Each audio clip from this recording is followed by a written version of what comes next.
কারণ আমার কাছে জমি দলিল আছে। দে দিব দে। দলিল আছে। হ্যাঁ। এই দেতে যাবে দে। হ্যাঁ দেতে যাবে। কেন দেখতে যাবে? দেতে গিয়ে দিব। সবই আছে না কৃষক না তো ধান কেটে যাবে। এই যে তোমার এটা নকল প্রমাণ। নকল প্রমাণ।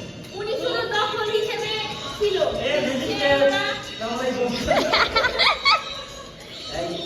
সেগুলা ভুয়া বানাইছে। ঠিক আছে? এটা সে নকল তুলে বানাইছে। কিন্তু এটা মালিকানা হিসেবে আমি ছিলাম। কিন্তু আমি দীর্ঘদিন যাবৎ বিদেশে থাকার কারণে, আমেরিকাতে থাকার কারণে আমার জমির আমি ঠিকঠাক মতো খোঁজ খবর নিতে পারি নাই। এর জন্য সে চুরি করে আমার জমিতে অনেক দিন যাবৎ দখল ছিল। কত বছর আপনি দখল করেছিলেন কত বছর? 10 বছর হলে তো ক্লেম করতেই পারে না। আগে আপনাদের দেখতে হবে এই যে, 27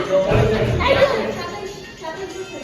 ক্যামেরা দেখে আসলে এটা একবার উঠে